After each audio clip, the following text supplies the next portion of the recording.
Welcome to the African History Network show right here on 910 AM, the Superstation, the Future Radio. I'm your host, Brother Michael Imhotep. It is Tuesday, June 15th, 2021, and we are live. Hope everybody's doing well today.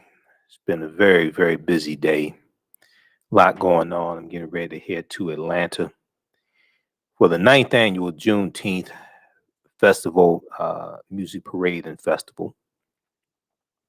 Friday, June 18th through Sunday, June 20th. So, on yesterday's show, we talked about the National Day of Action. Monday's show, we talked about the National Day of Action that took place on Saturday, June 12th, and teachers across the country participated in this National Day of Action. And it was created by the Zen Education Project. And this was geared around, this was sparked by the bills that are being pushed by Republicans in Republican-dominated state legislatures and going into effect to restrict what teachers can teach about racism, systemic racism, etc., slavery, things like this. We've been talking about critical race theory here on the show. The Saturday, June 12th, many teachers across the country made a pledge to teach the truth, teach the real history, teach the truth. They said they're not going to lie to students. Several thousand teachers have signed a pledge that says, "We, the undersigned educators, refuse to lie to young people about U.S. history and current events, regardless of the law." We've been talking about critical race theory here on this show and understanding how this deals with analyzing how laws and policies are used and have been historically used to oppress non-white people in this country, and how to better understand that and how to correct that, how to correct the laws. So there was this big piece from NBC News today that deals with how the critical race theory battle is invading school boards. Okay, when we deal with education, it's invading school boards of education. And oftentimes, this effort is being helped by different conservative groups at a local level and a national level. There's about 165 of them. So you have conservative dark money that's helping to finance this effort. They're putting pressure on school boards. And one of the things that they're doing is they are running for seats on the school board. As you have people who resign off of school boards, you have conservatives who are running to fill those seats on school boards so they can further control what's being taught in schools. Now, when they're crying about critical race theory being taught in school, basically they're lying, because critical race theory is not being taught in school. Some of you all saw Roland Martin Unfiltered today. Roland had dumbass Keisha on. She's been on Fox News, and what she said, what she's calling critical race theory, is not critical race theory. This is what we're seeing take place. So critical race theory attacks are being funded by conservative dark money groups. And this goes back to September 2020. Now, see, we have to be clear on this, okay? Republicans don't have policies that they're pushing in general that are beneficial to everyday Americans, not even the people who vote to put them in office. So what are they doing? They're lying about critical race theory. They're attacking the 1619 Project, okay?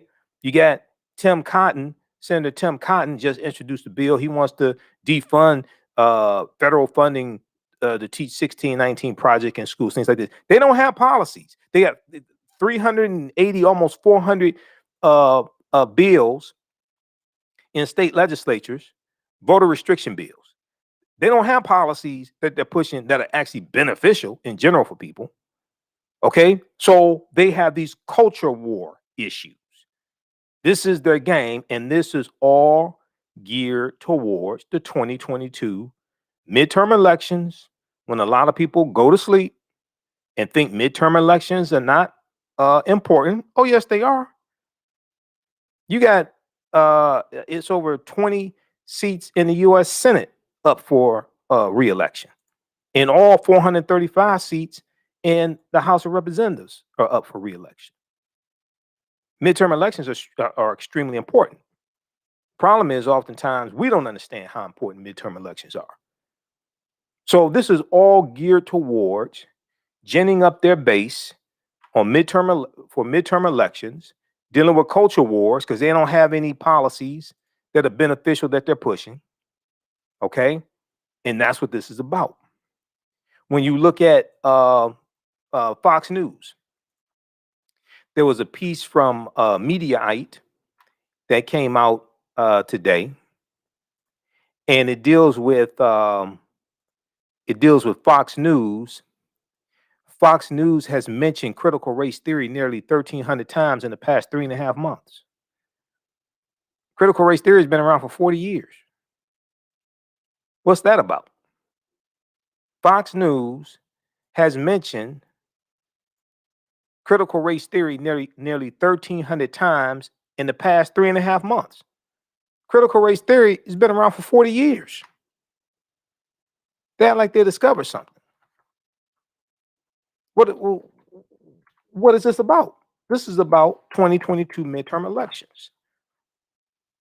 Republicans are trying to take back the House of Representatives. They're trying to take back the U.S. Senate. They're trying to keep bills from being passed. And we just heard from the Grim Reaper himself yesterday, who said that if Republicans take back the Senate, that he was going to block President Joe Biden's Supreme Court nominations, like he blocked Merrick Garland in 2016 under President Obama. And they want to block any federal judges that Biden nominates, just like they blocked 103 federal judges in Federal Court of Appeals for Obama in the last 2 years, when Republicans took back control of the Senate because we didn't understand how important the Senate was. So this is the game that's being played right now. I want to bring up this big article here from NBC News.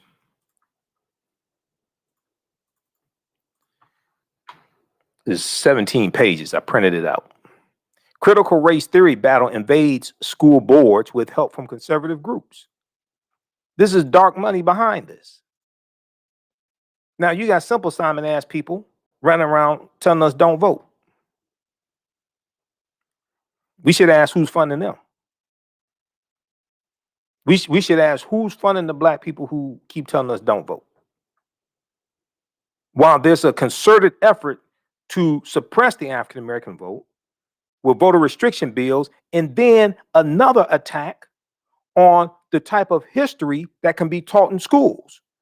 Whoever controls the teaching of the past will control the trajectory of the future. So not only is there a concerted effort to fund attacking what can be taught in schools, there's a concerted effort and a well-financed effort to suppress and determine who can actually vote for what will be taught in schools. This article here, this is by Tyler Kincaid, Brandy Zadronsky, and Ben Collins for NBC News. June 15th, 2021. It's 17 pages. I printed it out because that's what I do. I read these articles. Critical race theory battle invades school boards with help from conservative groups.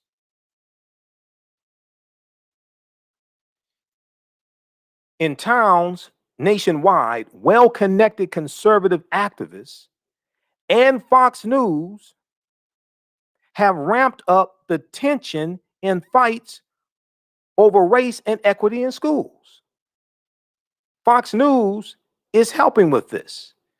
Now, we spend dollars with corporations that advertise on Fox News. We're financing our own dehumanization. We're going to have to put pressure on corporations that advertise with Fox News, just like we had to put pressure on them to put pressure on state legislatures that are passing these voter restriction bills. That's another coordinated effort. We're going to talk about that. Now, this is an article from Mediaite. This is Keisha. Okay, she was on Roland Martin Unfiltered today. You heard her in the clip that I played. She dealing with Florida, and Florida passing the Florida State Board of Education passing the rule banning critical race theory, even though critical race theory is not taught in schools in Florida. They're not teaching critical race theory in Florida. You just have people just calling anything dealing with race critical race theory. No, that's not critical race theory.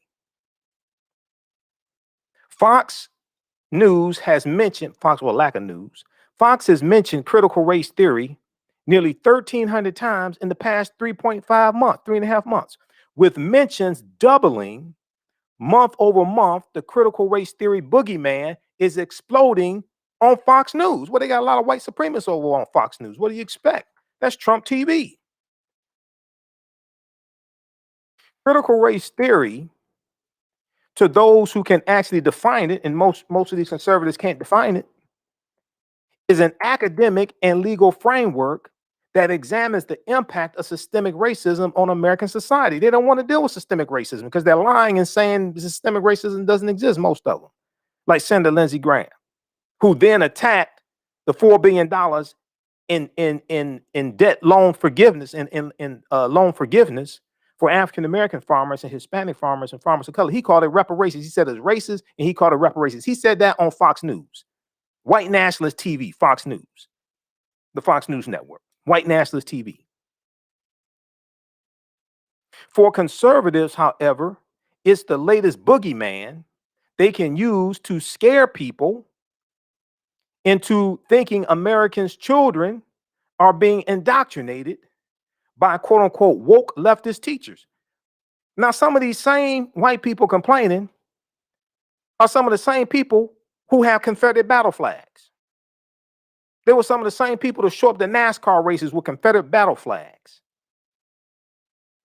They're some of the same people who didn't want Trump. Well, most of them voted for Trump. 1, 2, didn't want Trump to change the names of military bases named after Confederate traitors. They call them Confederate heroes, but they were actually traitors to the Union. They took up arms, committed treason based upon Article 3, Section 3 of the U.S. Constitution. These are traitors to the Union. Critical for conservatives, however, I don't know what they're trying to conserve. Critical race theory is the latest boogeyman they can use to scare people into thinking America's children are being indoctrinated by quote unquote woke leftist teachers. And while that is not even remotely the case, this idea is exploding on Fox News, Trump TV, and in Republican state legislatures, leading to legislative bans in many states and skyrocketing mentions of critical race theory on the network, on Fox News. So they have this chart here. Fox News mentions of critical race theory. It tripled. Over the past 3.5 months, they've mentioned it 1,300 times. Critical race theory has been around for 40 years.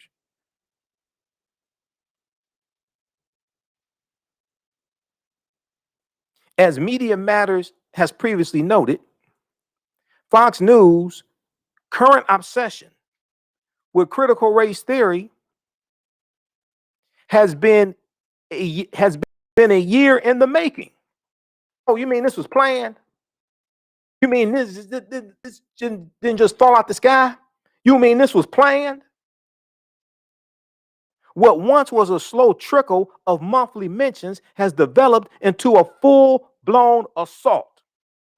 Since February 2021, month over month, mentions of the theory have have more than doubled on Fox News as the network has begun to spin, an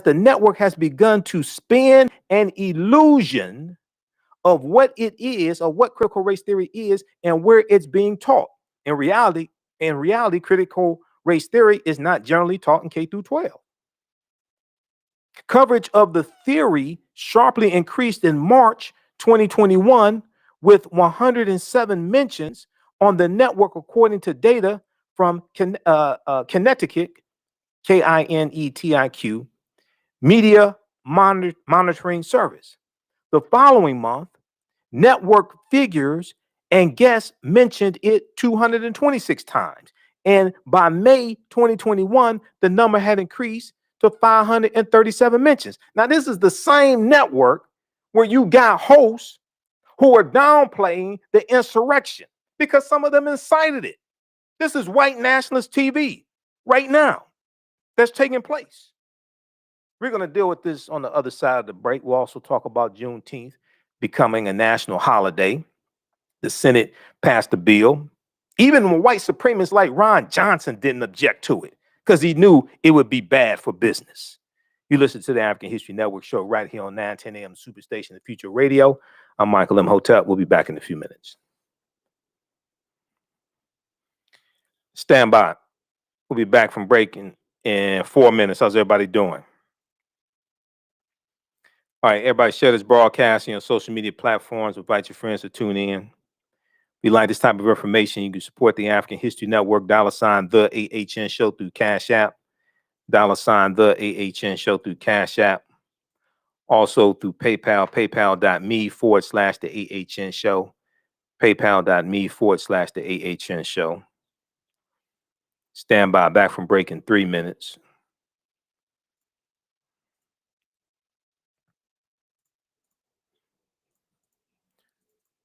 All right.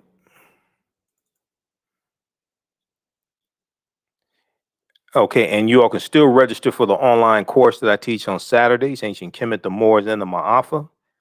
Understand the transatlantic slave trade, what they didn't teach you in school. We deal with thousands of years of history and what led up to the transatlantic slave trade taking place. Stand by.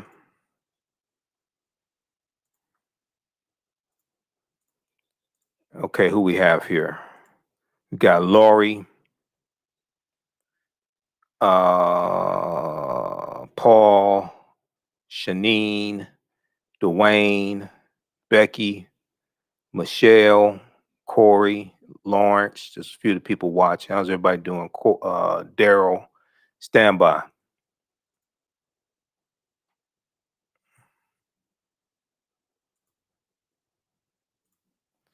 Okay.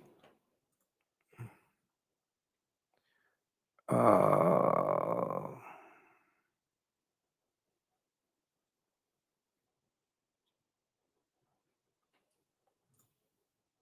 right. All right, stand by.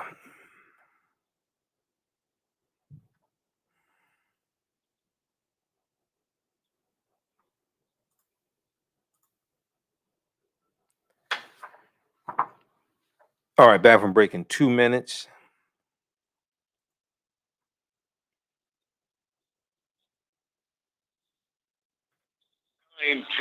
The Superstation, Detroit's only African-American talk radio. Welcome back to the African History Network show right here on 910 AM Superstation, the Future Radio. I'm your host, Brother Michael Imhotep. It is Tuesday, June 15th, 2021. And we are live. Hope everybody's doing well. All right. So we're going to talk about, right before the break, we started dealing with this this big story from NBC News. Critical race theory battle invades school boards with help from conservative groups. There's dark money behind this. And then also, I was talking about this piece from a Mediaite that shows how the mentions of critical race theory have increased by 3.5-fold on Fox News over the past. Well, it's increased by. Let me see. They've mentioned it nearly 1,300 times in the past 3.5 months. They mentioned critical race theory nearly 1,300 times in the past 3.5 months. Okay, which is a huge increase for them. Critical race theory has been around for 40 years. But this is all geared toward the 2022 midterm races, ginning up their base because they have a shrinking base. People are not flocking to join the Republican Party. They have a shrinking base. Okay. And we know white people have a negative birth rate in 26 states out of 50. That's not me. That's the U.S. Census Bureau, June 2018. White people have a negative birth rate in 26 states out of 50. The Republican Party is overwhelmingly white. So not only is it a shrinking party because people are leaving the party because of Trump and the insurrection that took place January 6th, but also people are dying as well. That's before COVID. That was before COVID. All right. If you like this type of information, you can support the African History Network, $ the AHN Show through Cash App, $ the AHN Show through Cash App. Also through PayPal, paypal.me/the AHN Show, paypal.me/the AHN Show. So let's keep doing the research, stay on the air, keep broadcasting 6 days a week, because I'm here 6 days a week. We are Monday through Friday, 11 p.m. to 12 midnight Eastern Standard Time, Sundays, 9 p.m. to 11 p.m.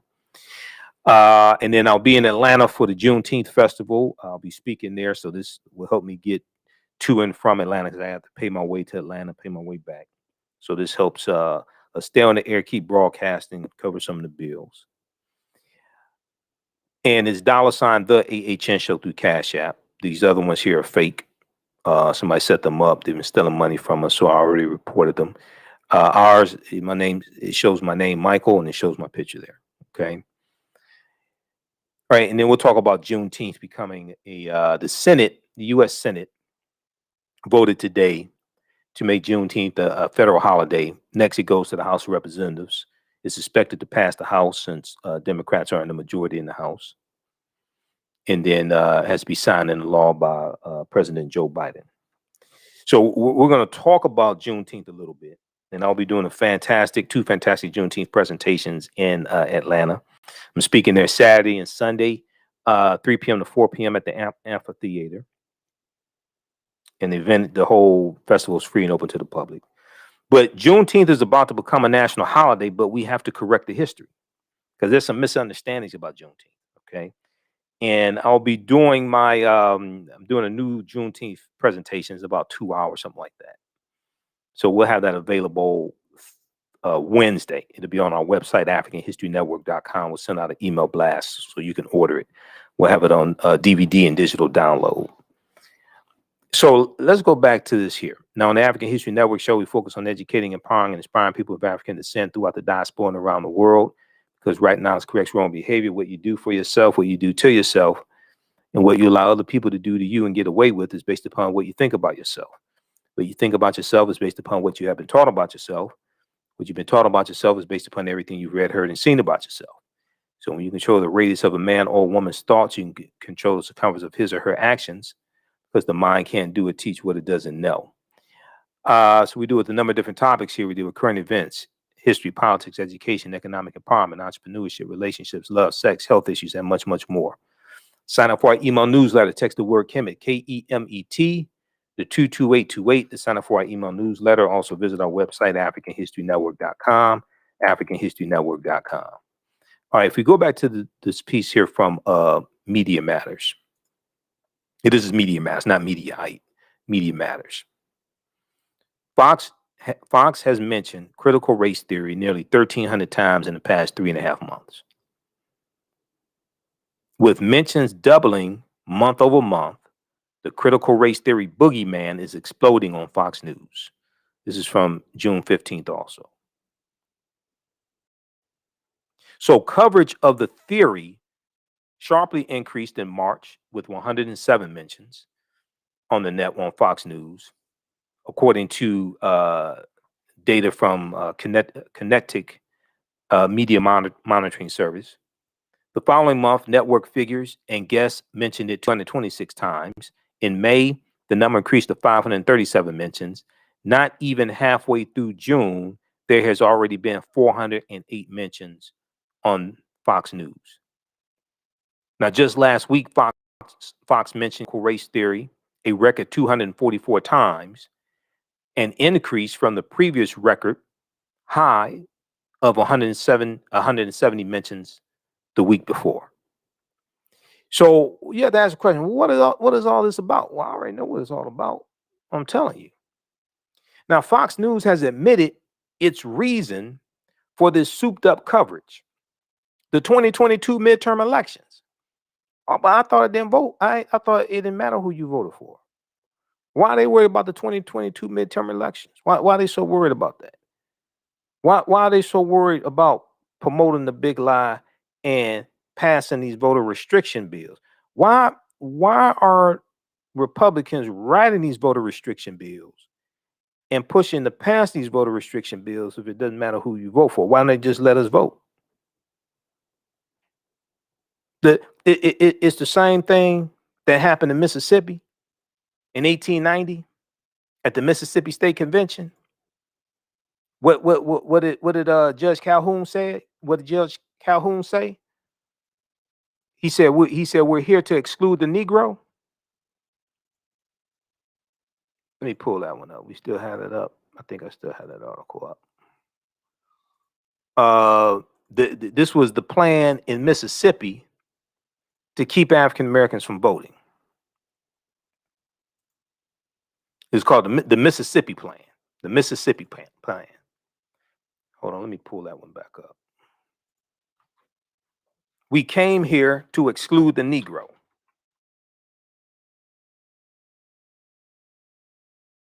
This is the same thing, except they're not saying it outright.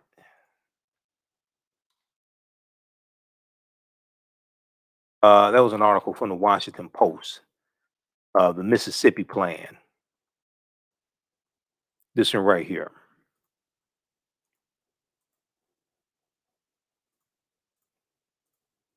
The Mississippi Plan to keep blacks from voting in 1890. Quote, we came here to exclude the Negro. We came here to exclude the Negro. This is from May 1st, 2021. We've talked about this here. Those that haven't seen this, go read this article. This deals with the Mississippi State Convention of 1890, where they voted on the Mississippi State Constitution. And in the Mississippi State Constitution, they had clauses in there that made legal poll taxes and literacy tests. The convention's president, Solomon Saladin Calhoun, no, that's a Southern name, a white county judge, put the voting issue bluntly. He made it plain. He said, quote, let's tell the truth if it bursts the bottom of the universe, end quote. He said, we came here to exclude the Negro. Nothing short of this will answer. Now, delegates eventually adopted a literacy test and a poll tax geared to suppress the African American vote in a state that had a majority of black people, Mississippi. They said we came here to exclude the Negro. The Mississippi Plan became the model throughout the South, part of a raft of racially oppressive Jim Crow laws that ended Reconstruction in 1877. Well, Calhoun had children. These people had children, and their children had children. And their children had children. And many of them are in state legislatures right now. Many of them are involved in attacking critical race theory, attacking the right to vote. This is what we're dealing with now. Now, if you don't understand history, think all this stuff ended in 1965, you're the type of idiot they love to deal with. because you can easily be fooled. So this is geared towards the 2022 midterm election. Let's go back to Media Matters right quick. Then I want to get into this article here from NBC News.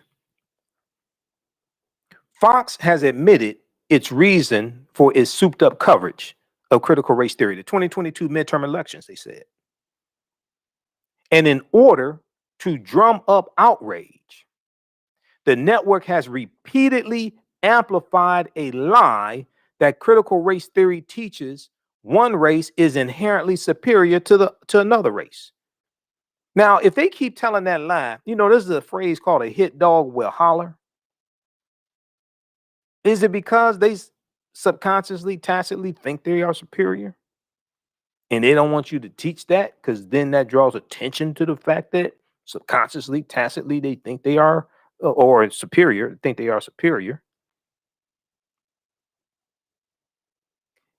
The network has repeatedly amplified a lie that critical race theory teaches one race is inherently superior to another race. That's not what it teaches. Now, people who are white supremacists believe that they are superior. More recently, in its continued efforts to demonize critical race theory, Fox News has promoted a pamphlet that echoes the white nationalist Great Replacement conspiracy theory. Fox News' obsession with what it defines as critical race theory has frequently crossed the threshold into the absurd and overly dramatic. Fox host Tucker Carlson, or as Joy Reid calls him, Tuckums, called critical race theory a cult. He's a big Trump supporter. He's calling something a cult. While host Will Cain said it's modern day Jim Crow. Fox contributor Miranda Devine claimed that teaching the theory would, quote, warp the minds of American children, end quote, and is a recipe for social upheaval and mental illness. Social upheaval and mental illness, that's what we saw January 6th, the insurrection that Joe guy incited. That's what we saw January 6th. Fox News' Newt Gingrich said it was being driven by, quote, people who want to brainwash your children, end quote. So read this full article here. They may have a clip in here. Keisha has no clue what critical race theory is.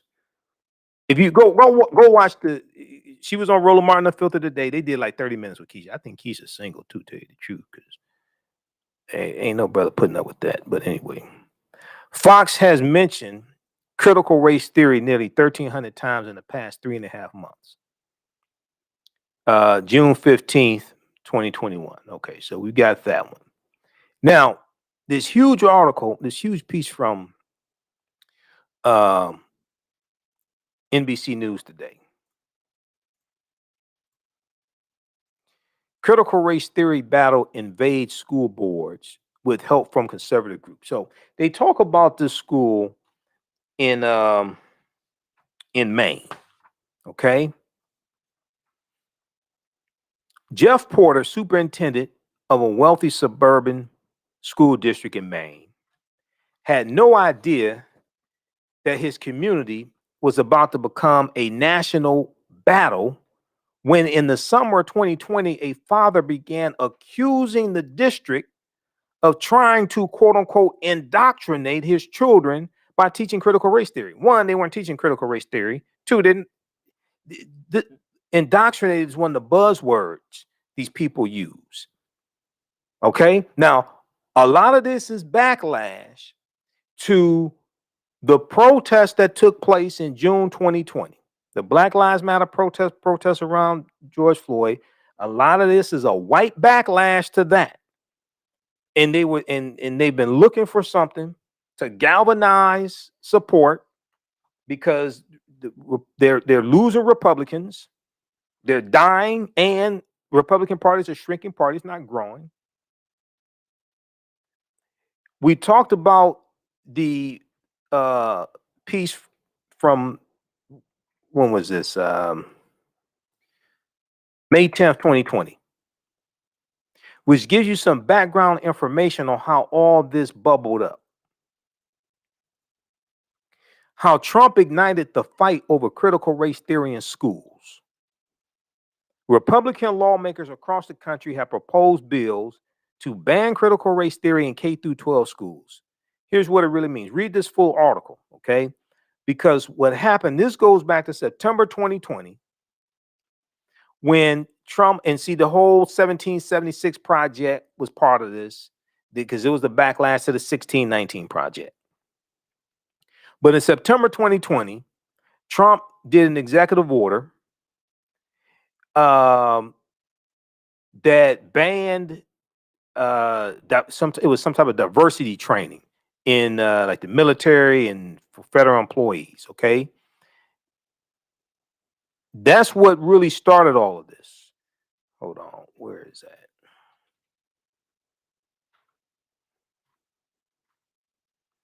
It was in September 2020, but that's what really started all this.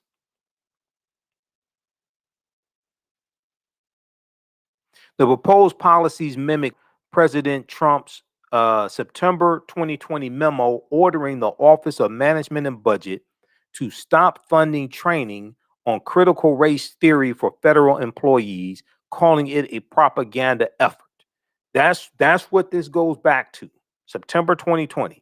Around the same time, Trump condemned the 1619 project. He actually said he wasn't familiar with the year 1619. He said he knew about 1776. Around the same time he condemned the 1619 project, spearheaded by Nicole Hannah-Jones. And then educators embraced this message and began utilizing the 1619 project and looking for resources to teach a more holistic history for the country. Trump rebuked the 1619 project as a warped, distorted portrayal of American history. Both the memo that he signed and this attack on the 1619 project sparked the commission of the 1776 project, meant to combat the contents of the 1619 project. The countrywide uprisings in the wake of George Floyd's death only fueled the matter, with pundits debating the nation's fraught history of racism. Thus, although President Joe Biden reversed Benedict Donald's initial ban in January, the seed of this rotten tree has been planted. The seed of this rotten tree had been planted. This goes back to September 2020. So read this full article here, how Trump ignited the fight over critical race theory in schools. Now, he probably can't even spell critical race theory. He can't tell you what it is. So let's go back to this. So Superintendent Jeff Porter is dealing with this fight taking place at his school. Now, to Superintendent Jeff Porter, the issue was straightforward. The district had denounced white supremacy. Okay, see, this ties into George Floyd once again. The school district had denounced white supremacy in the wake of George Floyd's murder by police, but did not teach critical race theory. The school district did not teach critical race theory. They just denounced white supremacy, rightfully so. But that set off a firestorm, them denouncing white supremacy. Now, Sean Brarity is a parent, has a child in the school district. He grew increasingly disgruntled and soon connected with the organization called No Left Turn in Education, which is a rapidly growing national group that supports parents as they fight against lessons on systemic racism. Why are you trying to fight against lessons on systemic racism? I thought you would want to teach about systemic racism so we can solve it. because just putting on a blindfold doesn't make it go away. So why do you have these right-wing conservative groups who want to fight against teaching about systemic racism, unless you're happy with the status quo and you benefit from systemic racism? That action turned a heated conflict with the school board into one that soon drew national attention, mobilized by a new, increasingly coordinated movement with the backing of major conservative organizations and media outlets like Fox News, Rupert Murdoch, Fox News. I want to go to clip 1 here. This deals with this piece here from NBC News. Goes clip 1 is conservative dark money groups disrupt critical race theory debate. Okay, you're going to hear Ben Collins, who was one of the writers of this article. Let's go to this clip, Shakita.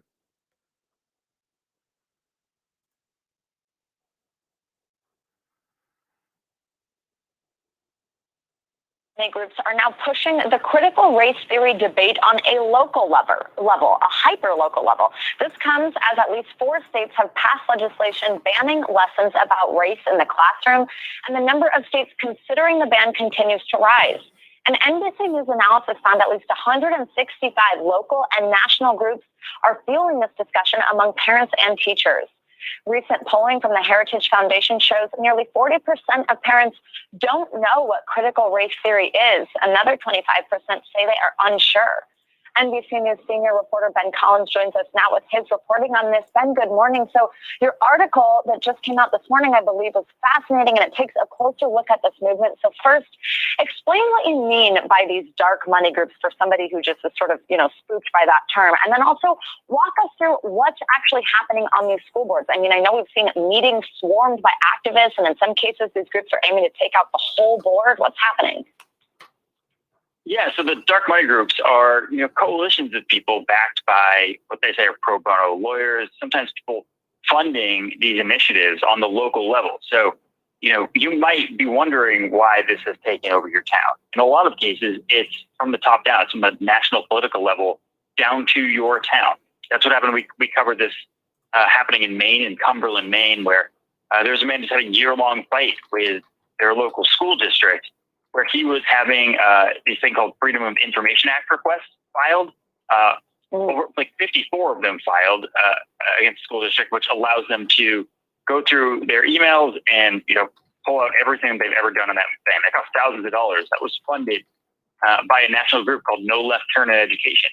That's not the only one. As you said, there are hundreds of these groups, and there are more school board recalls in the last 6 months. The first 6 months of this year, than in any other year that it's been tracked. Now, I know you spoke to a school board member about banning critical race theory. What did you learn? Well, it's sort of nebulous. If you don't know what critical race theory is, and apparently most Americans don't, it's kind of because that's on purpose. Nobody can really seem to define what it is because it means something different to everyone. Steve Bannon, who used to be very close to Donald Trump, our former president, said that the route to political power now is through the school board on its way up. Pause it right there, Shakita. Pause it right there. Pause it right there. Because they think that's how they can win power. Pause it right there. Back it up about 20, 30 seconds. Scruffy Two Shirts, Steve Bannon, who used to be in the White House. Steve Bannon, who came from Breitbart News. Steve Bannon, who called Breitbart the home of the alt-right. Steve Bannon, who was the executive producer of a conspiracy-filled documentary called Clinton Cash, which was based upon a conspiracy-filled book by a man named Peter Schweitzer called Clinton Cash. And Peter Schweitzer used to be a editor for Breitbart News. And Breitbart was founded and heavily funded by Robert Mercer, and Robert Mercer was an early financier of Donald Trump. Kellyanne Conway, who was a senior advisor to Trump, she used to run Robert Mercer's family super PAC before she came over to the Trump campaign. Steve Bannon, who used to run Breitbart, said the way to political power is through the school board. Steve Bannon, who was being financed by Robert Mercer. Robert Mercer is anti-civil rights. Research Robert Mercer. He was also a very early financial backer of Donald Trump's 2016 presidential campaign before Sheldon Adelson came on to bankroll Donald Trump's 2016 presidential campaign, even though Trump said he was gonna self-finance. He didn't self-finance. Let's go back to this clip.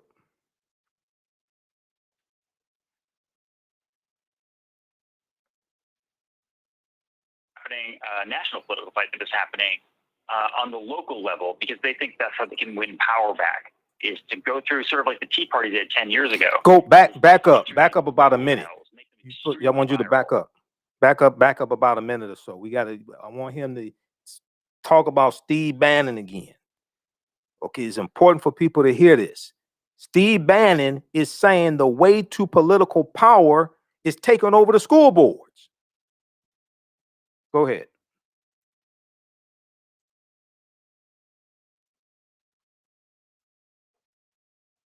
Of these groups, and there were more school board recalls in the last 6 months, in the first 6 months of this year, than in any other year that it's been tracked. Now, I know you spoke to a school board member about banning critical race theory. What did you learn? Well, it's sort of nebulous. If you don't know what critical race theory is, and apparently most Americans don't, it's kind of because that's on purpose. Nobody can really seem to define what it is because it means something different to everyone. Steve Bannon, who used to be very close to Donald Trump, our former president, said that the road to political power now is through the school board, on its way up. This is a political fight that is happening, national political fight that is happening on the local level, because they think that's how they can win power back, is to go through sort of like the Tea Party did 10 years ago, is to fight through these local battles, make them extremely viral, and then push them up the chain to places like Fox News. And now, Ben, I mean, you just mentioned this, you quote Steve Bannon saying that. I mean, help put this in context, though, because it's essentially these tactics that we normally see at the national political level that are playing out in these hyper-local elections. And of course, you have to keep in mind, I mean, really, these have children and their education at the center of them. What kind of implications does this have on other elections? It can be extremely disruptive. And by the way, like you said, the children are not part of this fight, really, in any capacity. It's local educators, local superintendents, school board administrators, local parents, largely fighting with a much smaller group of people. This was when we were talking about this case in Cumberland, Maine, this was a year-long dogfight over what one small group of parents believed to be the indoctrination of children. It involved a billboard that was booby-trapped of the face of one of the school board administrators. It was a really big, horrific fight for a year. And last week, by the way, it involved Tucker Carlson. It went all the way up to Tucker Carlson through that group, No Left Turn to Education. And last week, the school board member sort of cruised to re-election. This is a small minoritarian fight against a much larger reckoning with race in this country. Yeah, the rat trap detail around the billboard really got me in your article this morning. Ben, thank you very much. Always good to see you. Okay. All right. So that's from NBC News Now, June 15, 2021. It said the article here from NBC News is in that clip, and it's on msnbc.com. Conservative dark money groups disrupt critical race theory debate.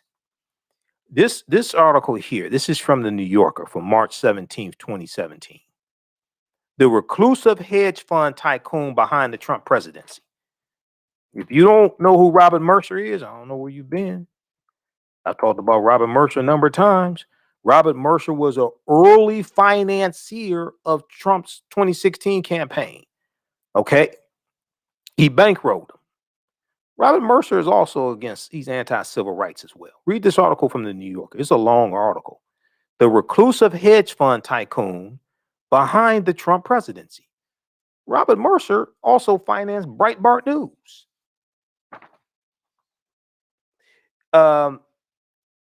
So read the rest of this article also from NBC News.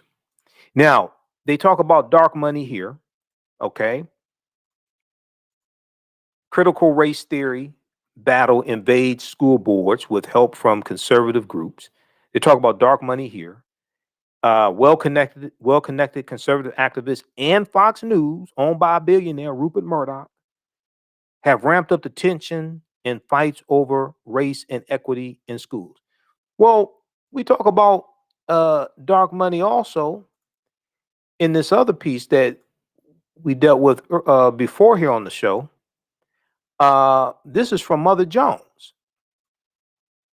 This dealt with leaked video. Dark money group brags about writing GOP voter suppression bills across the country.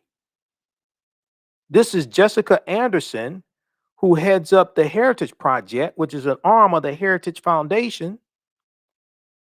And she was bragging about crafting these voter restriction bills. Now, this video was leaked to Mother Jones. This article is from May 13th, 2021. We've talked about it here on the show before. Wait a second. You have conservative groups that are financing the voter restriction bills and crafting the voter restriction bills that spread through 48 state legislatures. But then you have conservative dark money groups that are financing these attacks on critical race theory at the local school board level. And we're coming up on 2022 midterm elections. All right. Those watching on Facebook and YouTube, keep watching. We're going to keep broadcasting a few more minutes. We're going to talk a little bit about Juneteenth. If you like this type of information, please support the African History Network. Okay. I'm here 6 days a week now. As I said before, y'all know I do this for free. I don't get paid to do radio. Okay. So this helps out a lot. This helps us keep doing the research, stay on the air, keep financing the show. This will help me get to and from Atlanta because I got to pay my way to and from Atlanta as well. I'll be in Atlanta Friday, the 18th through Sunday, the 20th at Centennial Olympic Park for the Juneteenth Festival. Okay. And I'll be speaking there Saturday and Sunday, 3 p.m. in the amphitheater. We're out of time here. Remember, right knowledge corrects wrong behavior. It's not over till we win. Wakanda forever. And we'll talk to you tomorrow night. Peace. All right. Stand by, everybody. Stand by. All right. Let's keep going for a few more minutes. I got a lot of work to do before I can get out of here and go to Atlanta. We may talk some more about this because I'm only on page 2 of the 17-page article. And I'm not going to be able to get through the whole article on the show, but I'm going to post a link here. Go read this. This stuff is serious. These people are crazy. I guarantee you most of these people voted for Donald Trump. I guarantee you most of these people are pushing the big lie also. Okay? This is serious. And we're going to have to take action against Fox. We're going to have to take action against the advertisers of Fox News because these are corporations that we spend dollars with. And so we're financing our own dehumanization. They're taking out ads on Fox News, and Fox News is working in opposition to our interests, supporting the big lie, supporting these voter restriction bills. Okay, so we got that. Read the article from Mother Jones dealing with the dark money. This one here, we talked about this before. So this is deep because people were wondering, okay, how are these bills popping up so quickly in these state legislatures? It's a coordinated effort. Jessica Anderson, executive director of Heritage Action, said, quote, "We did it quickly and we did it quietly. We did it quickly and we did it quietly." She admitted it. Now, she didn't know, I don't think she knew she was being recorded. In a private meeting last month, so it'll be April because this came out May 13th. I think it was May 13th. May 13th, yeah. In a private meeting last month with big money donors, the head of a top conservative group boasted that her outfit had crafted the new voter suppression law in Georgia, SB 202, and was doing the same thing with similar bills for Republican state legislators across the country. Quote, in some cases, we actually draft them for them. In some cases, we actually draft them for them.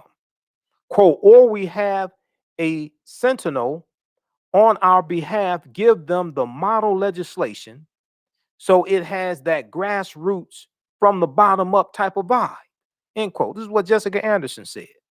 The Georgia law had 8 key provisions.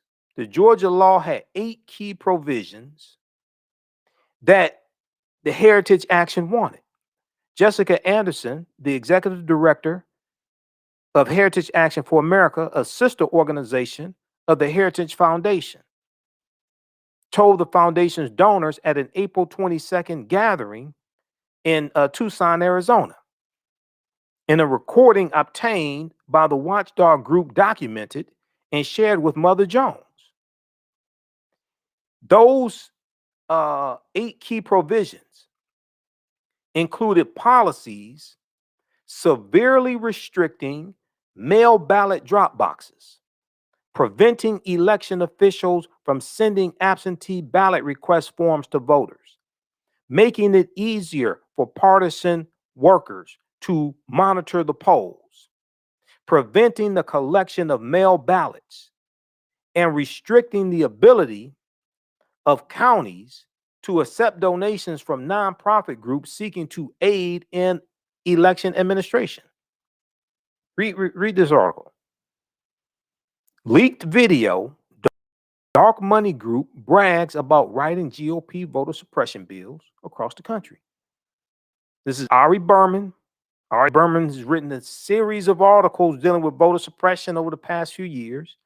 He wrote one in 2016 for thenation.com that dealt with how there are 868 fewer polling places in the 2016 presidential campaign, which was a direct result of Shelby County versus Holder, U.S. Supreme Court case of 2013, which struck down Section 4 of the Voting Rights Act, the pre-clearance, dealt with the pre-clearance in the Voting Rights Act. That's because the Shelby County versus Holder 2013 U.S. Supreme Court case, which was a backlash to the re-election of President Barack Obama in 2012. A lot of people didn't see that backlash coming, that white lash. A lot of people didn't see that coming. All right. Okay, be sure to register for the online course that I teach on Saturdays, Ancient Kemet, the Moors, and the Maafa, Understanding the Transatlantic Slave Trade, where they didn't teach you in school.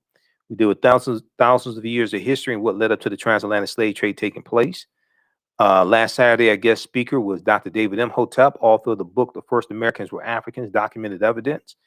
When you go to our website, AfricanHistoryNetwork.com, scroll down the page, you'll see the information for our online class.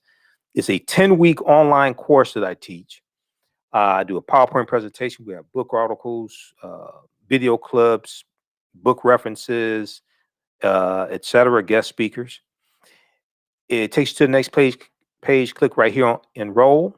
It's about 50% off right now. It's regularly $130 on sale, $60. As soon as you register, you can start watching the content. You can watch the class we did with Dr. David Imhotep, author of the book, The First Americans Were Africans, Documented Evidence. He also talked about his new book that'll be out in about 2 or 3 weeks. The First Americans Were Africans Revisited. Okay. That's his new book, The First Americans Were Africans Revisited. He shared some information with us. We talked about new archaeological discoveries. So he shared information about his new book also. And this is a picture from when he spoke to my class a few months ago. But this is his new book, The First Americans where Africans revisited and expanded. So that'll be available on Amazon in 2 or 3 weeks. We'll post the link here. Okay, we do the classes live, Saturdays 12 noon to 2 p.m. Eastern Standard Time. All the sessions are recorded, so you can go back and watch it over and over again. Okay, if you miss anything, and you'll still have access to the online course even after the course is over with. So we'll post a link here. You can register for that and start watching the content. All right, lastly, I want to talk about Juneteenth and what took place today. We know the U.S. Senate passed a bill to make Juneteenth a national holiday. Okay. If you have trouble getting in, email me, Denise. I'm not sure what happened. I'm not sure why you had trouble getting in, but email me.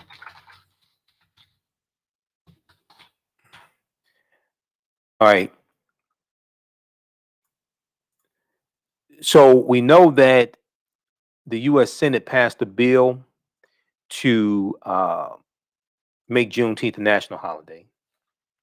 You've heard me talk about Juneteenth before. We talked about Juneteenth on, I think it was either yesterday or Monday show, because I dealt with some of the history of Juneteenth. Let's look at this article here from the Washington Post. Now it has to go to the House of Representatives. It's expected to pass the House of Representatives as Democrats control the House of Representatives.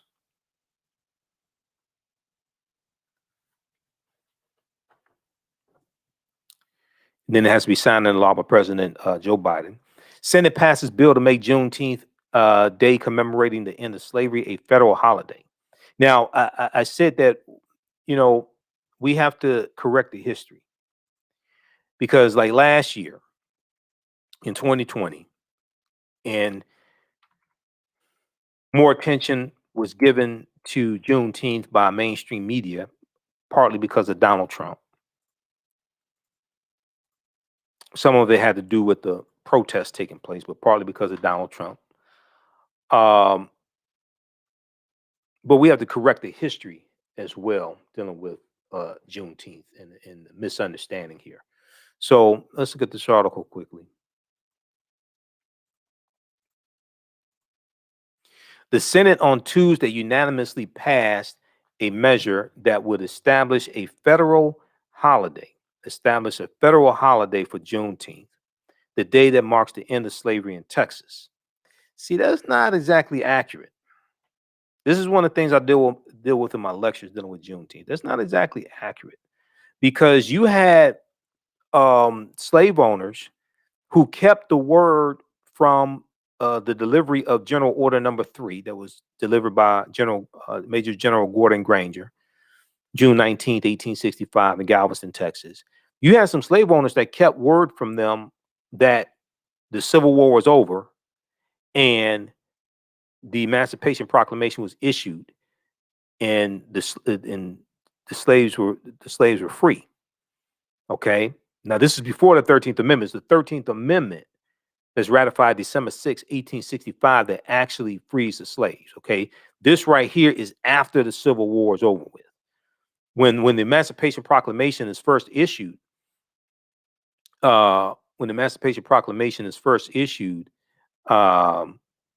in January 1st, 1863, that's not what that didn't free the slaves, because it only, if you go to loc.gov and read the Emancipation Proclamation, okay, it tells you that the slaves in the states of rebellion are free, but the slaves that are in border states like Missouri, Maryland, Delaware, and Kentucky, they're still slaves.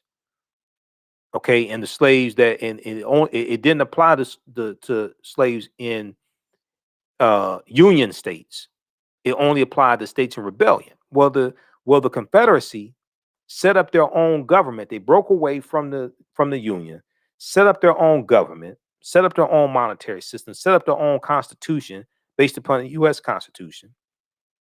So whatever laws the Union passed, they had nothing to do with them because they broke away from your country. You don't have any control over them. But when you go through and read it, you go to Library of Congress website or archives.gov and read the U.S. Constitution. It has all these exceptions in it. And then it says that slaves in territories that were in rebellion but came back under control of the Union, those people were still slaves also.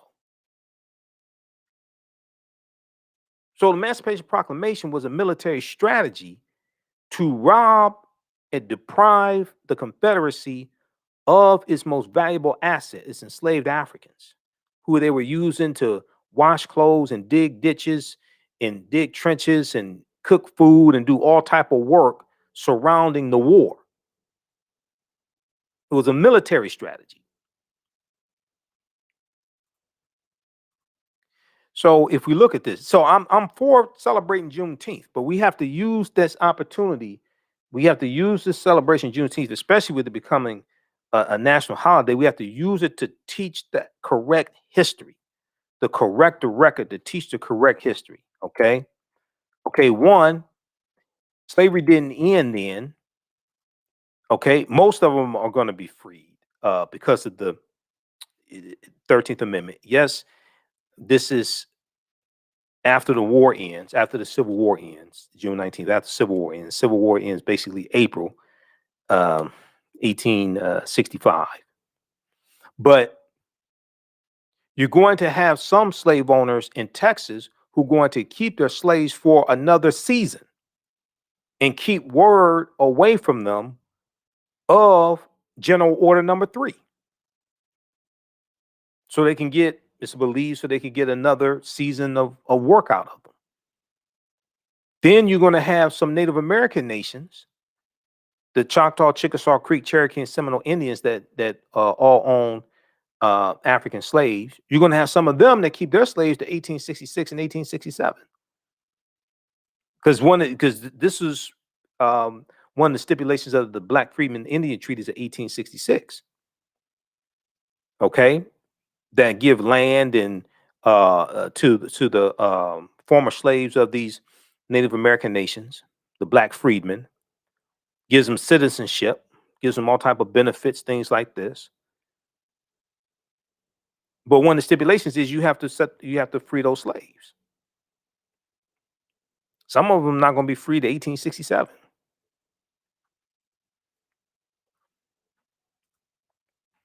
So it's not the last day. So the accurate way to say it is that's the day that slaves in Galveston, Texas got word that they were freed because of the Emancipation Proclamation and the war was over. Now, some of them are not going to be set free. Okay, but that's not the day that slavery ended. No, it's not. I mean, it's a nice fairy tale to believe that, but no, that's not historically accurate. So the Senate on Tuesday unanimously passed a measure that would let me see. Let me close this out here. Why is it? Okay, let's try this again.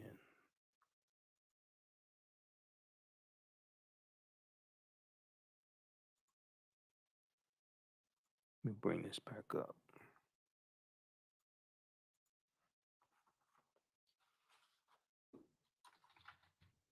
So when we have these celebrations around Juneteenth, it's important for us to deal with the accurate history.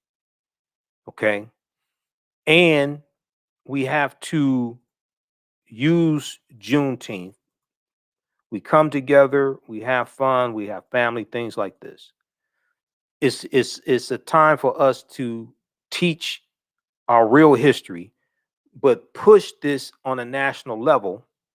And then the next step is to connect Juneteenth with the fight for reparations. That's the next step, to connect Juneteenth with the fight for reparations, repairing the damage. Not a check, because a check ain't going to correct this. Just a check is not going to correct this. If you think a check is going to correct what happened to us, that means you don't understand history. Cash payments can be part of a comprehensive reparations package, just like cash payments were part of the Black Freedmen Indian treaties of 1866. But that wasn't the only thing in there. The bill now heads to the Democratic-led House of Representatives, where it's likely to be approved, although the timing remains uncertain. Unanimous Senate passage was an anticlimactic culmination to a long effort to commemorate Juneteenth. They say the day that enslaved Black people in Galveston, Texas received the news on June 19th, 1865, that they had been freed by the Emancipation Proclamation. Now, more than 2 years after Lincoln signed it. Now, see, the other mistake that's made is people say, oh, they got the news 2 years after Lincoln freed the slaves. No, the Emancipation Proclamation did not free the slaves. That's not what freed the slaves.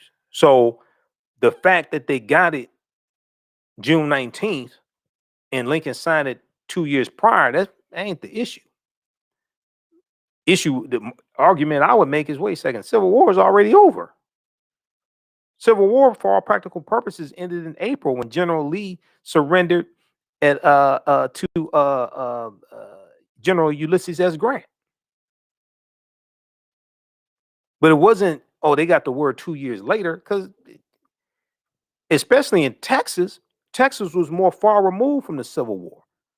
You had slave owners running into Texas, taking their slaves into Texas, because Texas was more far removed from the Civil War and the battles and the major battles in the Civil War, things like that.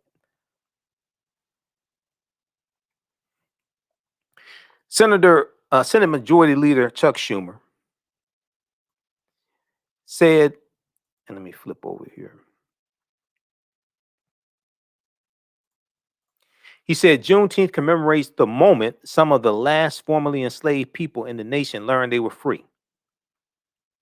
Making Juneteenth a federal holiday is a major step forward to recognize the wrongs of the past, but we must continue to work to ensure equal justice and fulfill the promise of the Emancipation Proclamation and our Constitution. Now, I agree with this.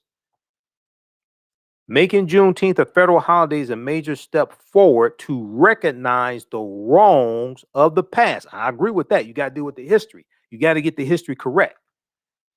I agree with that. See, a lot of people don't want to talk about slavery.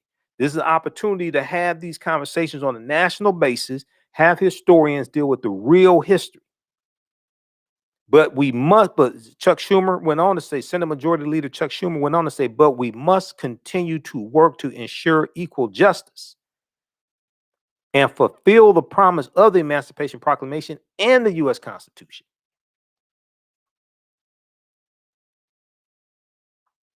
Now, the effort to make Juneteenth a federal holiday gained significant ground in the last Congress, the 116th Congress. But a July 2020 attempt to pass the bill establishing the holiday was foiled by dumbass Senator Ron Johnson, Republican of Wisconsin, who also said that he didn't fear the insurrectionists on January 6th. He thought they were, good Americans, what have you. He said he would have been a little scared that they were Black Lives Matter protesters. Yeah, I can guess who he voted for. Senator Ron Johnson, Republican of Wisconsin, who needs to be voted out of office. It's not clear if he's running for re-election right now, but if he does run, he needs to be voted out of office. He objected to the passage of the Juneteenth bill back in July 2020, and GOP Senate leaders opted not to expend scarce floor time to get around his objection.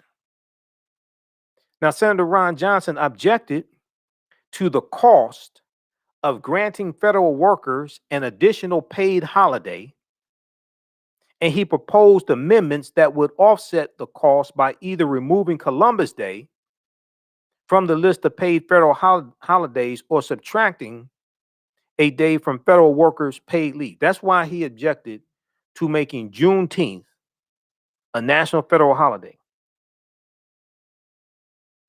Let's look at this. He objected to the cost of granting federal workers an additional paid holiday. And he proposed amendments that would offset the cost by either removing Columbus Day from the list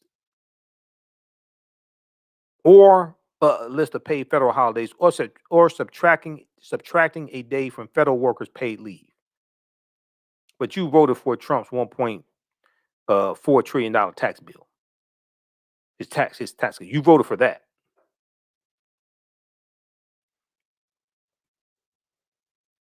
Now, that proposal prompted sharp criticism from conservative commentators such as Mother Tuckums,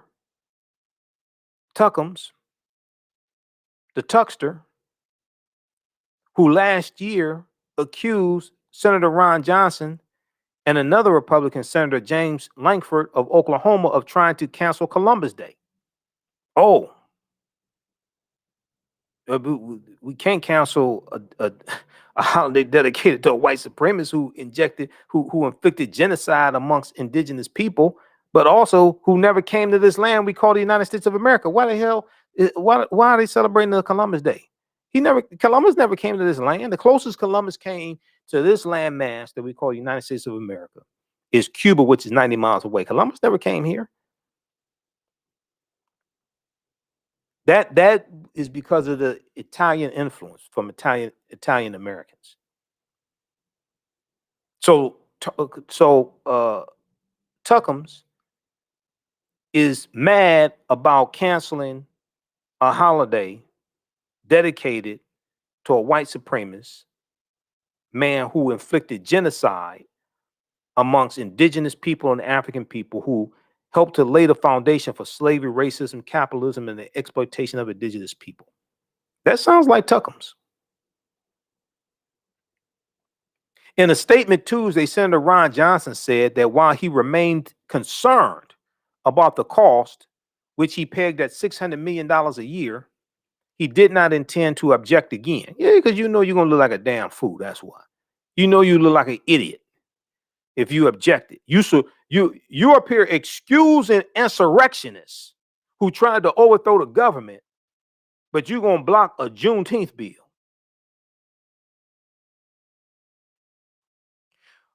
While it still seems strange that having taxpayers provide federal employees paid time off is now required to celebrate the end of slavery, it is clear that there is no appetite in Congress to further discuss the matter. This is what Senator Ron Johnson, Republican of Wisconsin, said. No, what's strange is that a white supremacist like you is a senator. What's strange is that somebody like you keeps putting out these conspiracy theories. What's strange is somebody like you tries to downplay the severity of insurrectionists who try to interrupt and stop a constitutionally mandated joint session of Congress on December 14th to January 6th, actually, on January 6th, to certify the 2020 election results. That's what's strange. This is an example of how elections have consequences. If a reparations bill comes to the U.S. Senate, how do you think Senator Ron Johnson is going to vote on it? I'm just curious. Take a wild guess. Take a wild guess. No Republicans in the Senate support H.R. 40 or any reparations bill. No Republicans in the House of Representatives support it, not even the black ones. Burgess Owens, brain damaged Burgess Owens out of Utah, former NFL player. I don't know if he has chronic traumatic encephalopathy, CTE, but he sure does act like it. Then Representative Donalds, who was on Roland Martin Unfiltered a couple of days ago, showing how ignorant he is.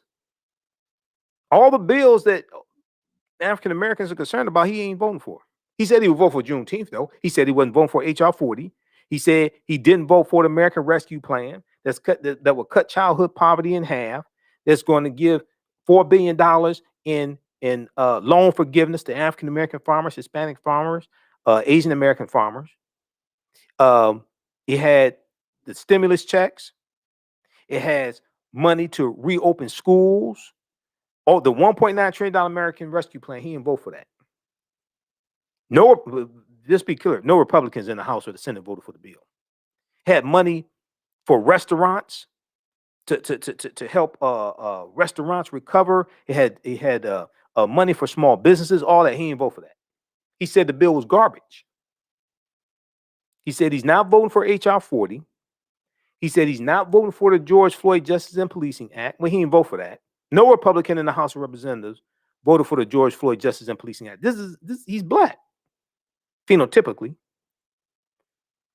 The George Floyd Justice and Policing Act passed the House of Representatives March 3rd, 2021, March 3rd, 2021, by a vote of 220 to 212.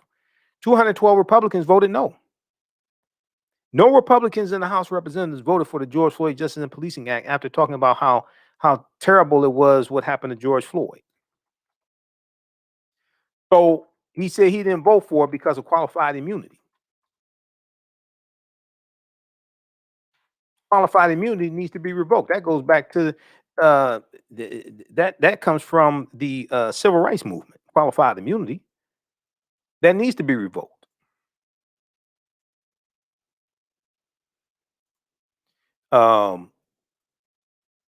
Yeah, Byron Donalds out of Florida. So in Florida, we need to make sure he only serves one term. Vote him out of office. He needs to be voted out of office. I knew it. I knew it. I knew it. I knew it. I knew it. I knew it. I listened to him. I knew it. I knew it. I just found out, but I knew it. I suspected it. I knew it. I can just sit there. I can listen. Yeah, I said, you know what? I bet. I just found out I was correct. I knew it. I think it's the same thing with Keisha. Because in that whole interview, Keisha didn't say nothing about a husband. She didn't say nothing about a boyfriend, nothing like that. I think it's the same thing with Keisha. Because I listened to it. I said, I think Keisha's single. I don't think, Keisha ain't saying nothing about a husband, nothing like that. So, yeah, okay, I knew it. So, go watch that interview that Representative Byron Donalds did with Roland Martin. Okay, and you see why. So he ain't voting for HR 40. There's about 188 people who signed on to support HR 40 in the House of Representatives. None of them are Republicans. There's about 188 people. None of them are Republicans. I'm neither a Republican or Democrat, but I sure as hell ain't stupid. I can see who keeps voting against bills that we are for and are beneficial for us, and I can see who keeps supporting the bills.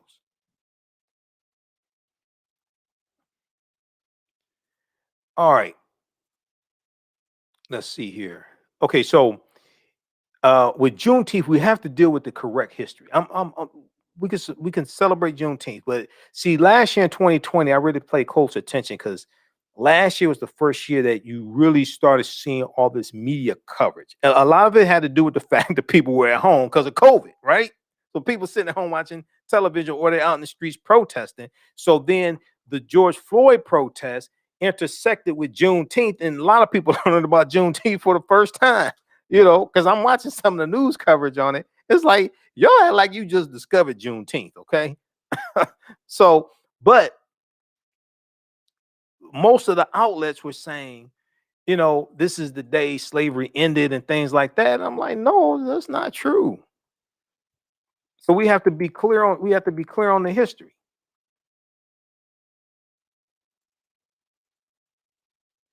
All right, let's go back to this here.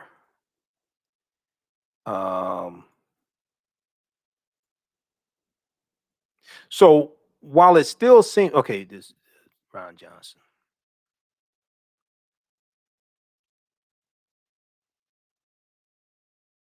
All right, read the rest of these articles here dealing with Juneteenth. Let's see here.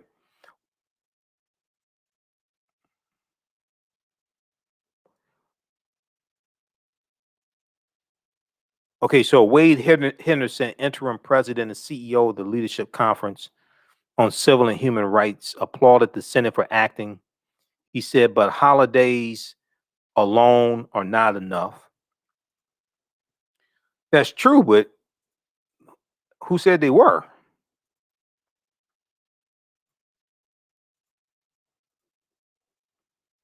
Okay, but holidays alone are not enough. There is still much work to be done to build equity, to undo systemic racism, to atone for centuries of brutal treatment of enslaved Africans in America and their descendants. I agree with that, but we have to use that time, Juneteenth, when we have all this media coverage. We have to use that period of time to educate America on history, because Americans are very ignorant of history, regardless of race.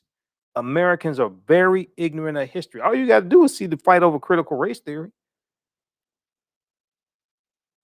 So we have to use that time to educate Americans, because the way you treat a people is largely based upon what you think about a people. What you think about a people is largely based upon what you've been taught about a people. What you've been taught about a people is largely based upon what you've read, seen, and heard about a people. So when you're ignorant of a people's history, it's easy to be fed lies about them. Okay. And people's understanding of history impacts the policies they support, the laws they support, who they elect into office. So all of this is connected.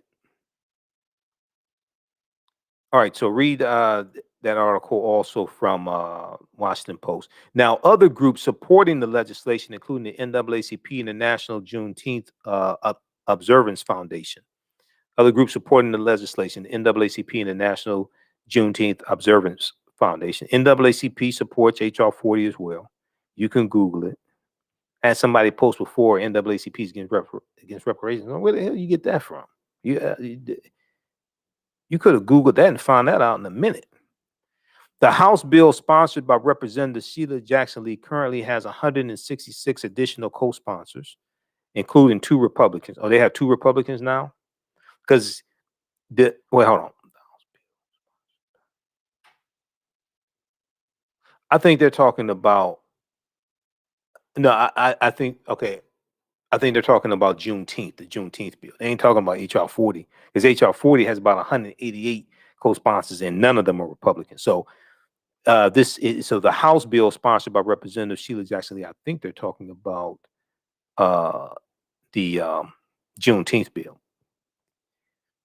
A senior House Democrat aide who spoke on the condition of anonymity to comment on internal discussion said the House leadership is supportive in reviewing the Senate passed bill. Okay, I think yeah, I think they're referring to the Juneteenth bill, not HR 40, because it's about 188 co-sponsors and none of them are Republicans for HR 40. The black Republicans are not even supporting Juneteenth. So how many white ones you think are going to support that?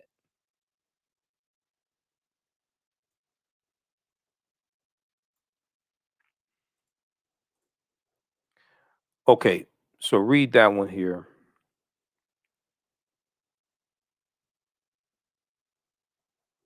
And it was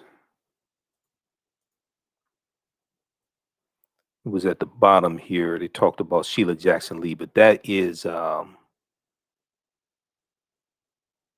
they're talking about the House. They're talking about the House version of it, of the Juneteenth bill. The House bill sponsored by Representative Sheila Jackson Lee from Texas, where Juneteenth started, currently has 166 additional co-sponsors, including 2 Republicans. Okay, Senate passes bill to make Juneteenth Day commemorating the end of slavery a federal holiday. NBC News has this article also, has an article as well dealing with this. All right. Look, we have to get out of here. Sure to support you can support the African History Network if you like this type of information. Find this type of information valuable. You support the African History Network. If you like $ the AHN Show through Cash App, $ the AHN Show through Cash App, also through PayPal, paypal.me/the AHN Show, and through our website, AfricanHistoryNetwork.com. All of my DVD lectures and digital downloads are there. I'm starting to put lectures on flash drives as well, USB flash drives of my lectures. So you can visit our website, AfricanHistoryNetwork.com. Order my DVD lectures there. We have bundle packs. Have my presentation from 2018 dealing with Juneteenth.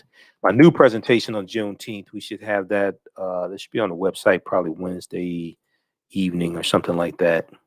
When we come on the air for Wednesday's show, it'll be up there. You'll be able to purchase it. So $ the AHN Show through Cash App, and we have the information here with our actual Cash App account also.